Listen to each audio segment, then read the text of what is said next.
प्रणाम। जय Pashupatinath, lord Buddha. I am Rajeev Kumar Adhikari from Nepal. ये वीडियो मैं एक हमारे समाज की रीति रिवाज की मधेश तराई नेपाल का जो परिवेश है उस पर मैं बनाना चाहता हूँ कि यहाँ पर मैं खुद शादीशुदा हूँ और बहुत से लोगों की मैं देखता हूँ शादी के बाद कैसा पारिवारिक समस्या आते हैं। तो यहाँ पर शादी का जो मधेश का सिस्टम है, शादी इसमें शब्द आता है दहेज, लड़का लड़की। तो जो दहेज है तो लड़की को जो दिया उसको दहेज कह दिया। तो यहीं से आपको लड़की पर अन्याय शुरू हो जाता है। बेटे को दिया तो उसका हिस्सा हो गया। बेटे को दिया तो बाप मदारी देता है तो उसको हिस्सा कहते हैं। अब बेटी को दिया, बेटी भी वही कोख से पैदा होता होगा क्योंकि हम मर्द हैं। तो अगर बेटी का कोख अलग होता है माँ के अंदर बेटे से तो मुझे पता नहीं, लेकिन कोख तो पेट एक है। आप अंदर साइंस भी आप देखेंगे तो पेट एक है तो कोख भी एक ही होनी चाहिए। तो इसी जब बेटे को दिया तो हिस्सा कहलाता है, हक है बेटे का। बेटी को दिया तो वो दहेज कहला गया। दहेज वो शब्द होता है, मेन चीज़ शब्द, कैरेक्टर, मतलब हर चीज़ का एक शब्द सबसे बड़ा मायने जीवन में रखता है। किसी आदमी को आप मजाक में भी आप गलती कह दोगे कि हाँ देखते हैं एक मधेश में यहाँ पर सब बिहारी सिस्टम चलता है, मतलब हिजड़े की तरह दूसरे की ताली, मतलब फिल्म में देखते होंगे हॉल में बैठकर वो मारता है हीरो, सारा बॉडी है बिल्डर, सारे मार्शल आर्ट कराते सब कुछ आता है हीरो को। अच्छी गर्मी फूकता रहता है, इधर देखने वालों को लगता है कितना गर्मी इसका चढ़ गया उसके मारने से। कोई हीरो खेसारी लाल हो, कोई हो नहीं होगा। फिल्म चाहे हिंदी फिल्म मैं देखता हूँ, कोई हीरो तो उसको देखने वालों को ज़्यादा गर्मी चढ़ जाता है उसमें होता है। फिर जेल से सॉरी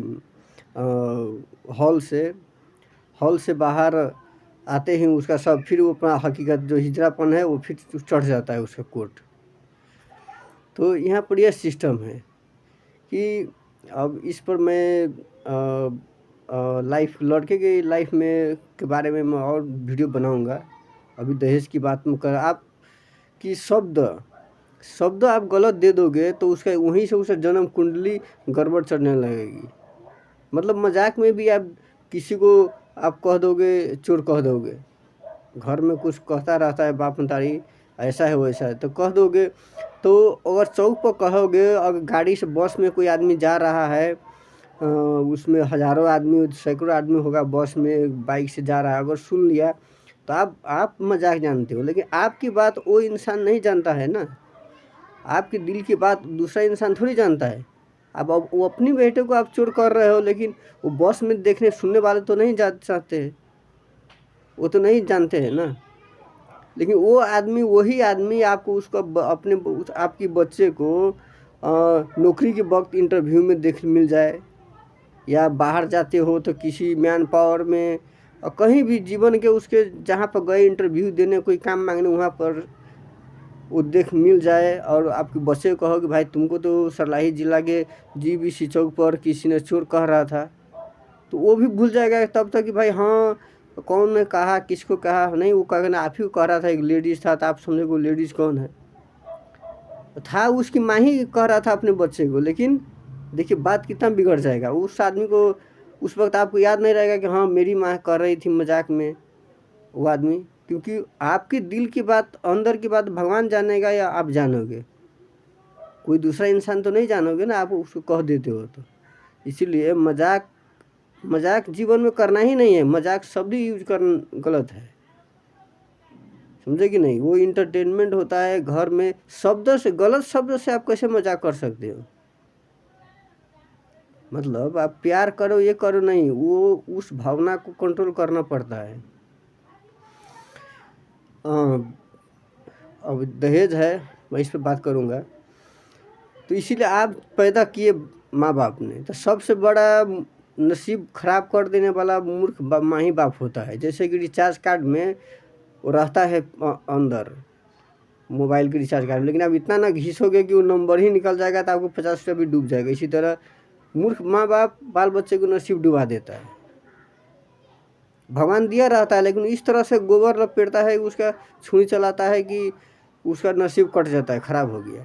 अब एनटीसी ने तो आपको दिया रिचार्ज, अब इतना ना घसे कि नंबर उड़ गया तो फिर क्या करेगा वो? उसको कॉल नहीं ना है कि एनटीसी में आप फ़ोन करोगे, रिचार्ज कार्ड दिखाओगे कि हाँ, फिर आपको दूसरा नंबर सीरियल नंबर आप कहोगे तो वो आपको फिर 50 रुपये डाल देगा। वो सिस्टम है, आप एनटीसी में कांटेक्ट करो। लेकिन भगवान तक तो आप पहुँच नहीं है हर किसी को। अब होगा तो मुझे नहीं लगता कि फिर आपका नसीब, हाँ, बाप जो 5 साल में बिगाड़ दिया, आप 15 साल में आपको नॉलेज होता है तो आप उस तरीके से मिलाएंगे। वैसा बैक गियर रिवर्स गियर तो जीवन में मेरे विचार में तो नहीं लगता है। तो आप साइंस टॉपिक हुआ, साइंस किताब होता है नाम, एक शब्द, और उस एक शब्द के पीछे सारा कंटेंट, सारा सिलेबस रहता है। इसी तरह किसी को आप कोई भी शब्द यूज़ करें तो बहुत बारीकी से यूज़ करें, बहुत सोच समझ के। कोई भी हो, आपके अंदर माया हो, ममता हो, कोई भी इमोशन हो, आप अपने अंदर रखो। उसको थोपने की ज़रूरत नहीं है, उसको चेंज करो, वो एनर्जी को चेंज करो कि उसका नसीब बने, नहीं कि नसीब बिगड़ जाए। ऐसा करो। तो दहेज है, दहेजी टाइटल ही दे दिया जो कानूनी रूप से भी गलत माना जाता है। उसको बोलो हिंसा हुआ, तो आप क्या हो गया? आप जन्म दिए, आप 5 बच्चे को जन्म दिए, 10 बीघा खेत है तो 2-2 बीघा हुआ, तो एक बेटी को 2 बीघा होता है। आप जब तक वो बच्ची है, 18 साल की नहीं हुई, नगीता विशेष पढ़ाते हो बेटी को, जरूर बेटी नहीं पढ़ाओगे, बेटा को पढ़ाने से कुछ भी नहीं होने वाला। बेटी अगर नहीं पढ़ाते हो, सिर्फ बेटा पढ़ाओगे, तो उस सब माँ बाप को कहेगा कि आपके घर में साला कुत्ता भी कुछ नहीं होगा, घंटा भी नहीं होगा। समझे कि नहीं? वैसा माँ बाप को साला गार मारते मारते हम मार देना चाहते हैं, नहीं समझते हैं। तो इतना बेटी को पढ़ाओ, बेटा को पढ़ाओ चाहे नहीं पढ़ाओ, वो आपका ऑप्शन है, लेकिन बेटी को कंपलसरी पढ़ाना आपकी धर्म है। समझे कि नहीं? नहीं तो हम अपनी पर्सनली, हम अपना दिल से हम कहते हैं कि साला वो गार मराते मराते वो इंसान, वो परिवार, वो माँ बाप वो मर जाए। जहाँ आता है उसका, जिसने उससे सीखा है, अपने माँ बाप से नहिरा में हो, या बाप है तो अपनी नहिरा में सीखा हो 7 पुश्ते से, साले मरे हुए को भी गार मराते मराते मरे ऊपर, और जो धरती पर धरती, पताल में पताल में। तो मैं एक यादव के नाते मैं खुद कह रहा हूँ, जय श्री कृष्ण। बेटी को अनिवार्य पढ़ा, बेटी कहो कि तुम्हारे हिस्सा 2 बीघा है, 2 बीघा में 16 साल तक आप पैदा किए हो, तो 16 साल तक पोसना आपका काम है। ये नहीं कि सीधे शादी किया, ठोका ठोकी किए और बच्चे पैदा कर दिए। सोच समझ कर आप बच्चे पैदा करो, प्लानिंग, तो उसको फैमिली प्लानिंग कहते हैं। बच्चे पैदा किए तो आपको उसको 16 साल पढ़ाओ, स्कूलिंग शिक्षा आपको देना अनिवार्य है। स्कूलिंग शिक्षा के बाद हो गया कैंपस +2, बैचलर तक कराना आपको अनिवार्य है। वहाँ तक ले जाना, उस आयु तक पोसना आपका काम है, कि जब तक वो अपने जीवन का हैंडलिंग न करने लगे, अपना वो पैर पर चलने न लगे। बैचलर करा दो, उसके बाद वो अपना क्या करेगा नहीं करेगा, है ना। 18 वर्ष के हो गए तो उस पर छोड़ दो। नागरिकता बन गए, एसएलसी में नागरिकता बन गए स्कूलिंग के बाद, तो फिर भी वो थोड़ा बचा ही रहता है, तो उसको आप गाइड करो। कैंपस में चले गए तो ब्रॉड माइंडेड हो जाता है। विदाउट कॉलेज नो नॉलेज कहा जाता है। जब कैंपस में जाते ही वो ब्रॉड नॉलेज हो जाता है, क्योंकि वहाँ पर बहुत से ज़िले की लोग आते हैं, बहुत से घर की बच्चा आते हैं, है ना। अपने से बड़ा वो एरिया रहता है, तो वहाँ पर बहुत बड़ा नॉलेज हो जाता है। इसीलिए लंदन अमेरिका के आदमी नेपाल घूमने आते हैं। और जितना धरती माई है ना, वो धरती माई के इलाकों में जितना घूमता है, उसका उतना नॉलेज बढ़ता है सृष्टि से। भगवान बुद्ध ने कहे हैं कि सारा सृष्टि माता ही, धरती माता ही ज्ञान का स्रोत है। तो धरती माँ से आप क्या नहीं सीख पाओगे? जहाँ पर सारे आपके धान उपजते हैं, खाते सब कुछ करते, उतना सीख लोगे तो आप नहीं जी पाओगे। उससे ज़्यादा आप क्या चाहिए धरती पर रहकर? तो वो भी चैप्टर अलग हुआ। उस सब में हम वीडियो हम टाइम से मिलाकर बनाएंगे। तो दहेज हुआ, जैसे कि साइंस किताब होता है, मैथ किताब होता है, दहेज आप टाइटल दे दिए वो कानूनी रूप से गलत है। जो कानूनी रूप से गलत है तो बाकी का सारा सिलेबस उसका गलत हो गया। इसी तरह कैंपस में जाते ही उसको कह दो, SLC पास करते ही उसको कहो कि आपको 2 बीघा ज़मीन है, 2 बीघा का ये मूल्यांकन है, इस तरीके से आपको पढ़ना है, आपको शादी ब्याह भी करना है। तो शादी में आप पैसे जो आप बेटी को तो दोगे, है ना, शादी ब्याह तो करोगे। तो शादी ब्याह में कितना खर्चा होता है? मतलब शादी में दो फूल के माला हो गया और सिंदूर हो गया, है नहीं, जो धार्मिक रूप से सामान होते हैं, उसका तो कितना खर्चा होता है। तो लोग कहते हैं कि शादी में 50 लाख खर्चा होता है। शादी में हम कहाँ, तो 5,000 में तो सब कुछ हो जाएगा आपको।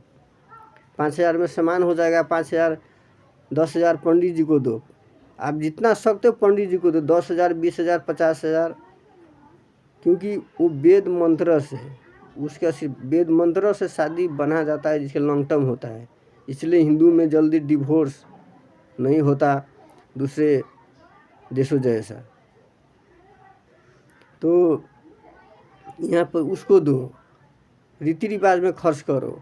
ये नहीं कि 200 रुपये के लिए आप हजाम से झगड़ा करो, उसको 5,000 दे दोगे तो उसका बोलने का हिम्मत भी नहीं होगा। क्योंकि मधेश में ऐसा समाज है कि वो बोलना पड़ता है न चाह कर भी, क्योंकि अब मेरा भी संस्कार में अफेक्ट होगा ना, कुछ कहेंगे कि एक्शन का रिएक्शन तो होगा, लेकिन हम वो संभाल लेते हैं कि मतलब 1,000 की साड़ी ला दोगे, लेकिन वो साला बकबक करता रहेगा कि भाई ये 1,000 की साड़ी ऐसा घर चले, हम अपने घर में से दे देंगे 200 का साड़ी है। हम क्या कहेंगे उसके सामने कि भाई हम आप बिल दिखाएंगे, आप बिल दिखा कर जूता मारेंगे तब तो होगा उस वक्त। तो उन लोगों से पहले ही तय होना चाहिए कि आपको इतना है, 50% आपको दे दिया, क्योंकि बाकी भगवान संभाल लेंगे। 50 आप आओगे, दरवाजे पर आओगे, शादी करा दोगे तब ना हम आपको फिर दे देंगे। कहीं आप नहीं आ पाओ तब पहले ही दे दिए। तो पैसे में अच्छे से काम करना पड़ता, आधे दे दिया आओ, क्योंकि हजाम है उसको तो गांव में रहता है, तो भाई उनको सबको आधा दे दो, आधी पेमेंट काम होने के बाद। Simple as a chartered accountant वो भी रूल है। तो दहेज कहना गलत है। उसके 2 बीघा बेटी पर मूड पर है, आपको कह दो कि आप 2 बीघा में सब कुछ करना है, उस हिसाब से आप चलो, तब देखो कि बेटी अपना जीवन कैसे जीती है।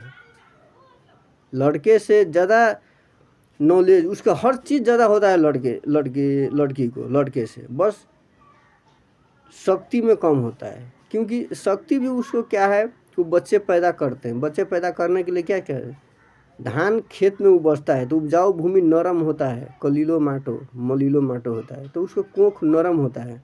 तो जब वहाँ पर जाता है तो वो मर्द से हार जाती है। बाकी सब चीज़ में आप मार्शल आर्ट हर चीज़ में करोगे, लेकिन जब वो कोख को जो वो फोल्डर है, वो अंग है ना, वहाँ पर जब हिट होता है तो मर्दों से हार जाती है। इसीलिए औरत नाजुक होता है, और जो अपने कोख की परवाह भी नहीं करे, कोख के बल से चले, तो वो मर्दों को भी चीर फाड़ सकती है, उतना दम होता है उसमें। लेकिन शायद ही कोई औरत अपना कोख पे दाव लगाएगी। तो दहेज को आपको हिस्सा मानो, उसका दहेज शब्द यूज करना गलत है, उसका हिस्सा है। और SLC के बाद आपको बताओ होना, तो जब बच्चा ज़्यादा खर्चा करने लगे तब से बता देनी चाहिए बच्चे को कि भाई आपकी संपत्ति है, इतना है। क्योंकि पहले से पता हो, माँ बाप जब पैदा करते ही पता हो जाता है कि भाई इसके मूल पर इतना पड़ने वाला है। 10 बीघा है तो 5 किए तो अब 2 बीघा हो जाएगा। तो उसका 2 ही बीघा है, अच्छे से तुम रहो। मेरा कमाई 50,000 है, उसमें से घर चलाना पड़ता है, 5 भाई है, हम सब भी है, संपत्ति भी खरीदना है, बच्चे को पढ़ाना है। तो तुम अपने हिसाब से चलो, तब देखो कि फैमिली में कैसा एक खुशी का माहौल, सुख ऑटोमेटिक आएगा। लक्ष्मी जी माते, लक्ष्मी सरस्वती माते, दुर्गा माते, काली माते, जितना भी भगवान है, देवी दुर्गा एवं देवता सब आपके घर में आपके आशीर्वाद के तौर पर होने लगेंगे। जय श्री कृष्ण।